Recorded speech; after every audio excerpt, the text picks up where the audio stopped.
বানিয়ে নেব। তো বন্ধুরা, আমার মালপোয়া বানানো হয়ে গেছে। এই মালপোয়ার রেসিপিটি ভালো লেগে থাকলে লাইক করবেন আর কমেন্ট করে জানাবেন কেমন লেগেছে।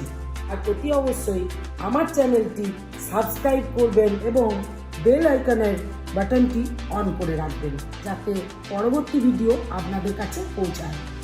তো টাটা বন্ধুরা, আজ এই পর্যন্তই।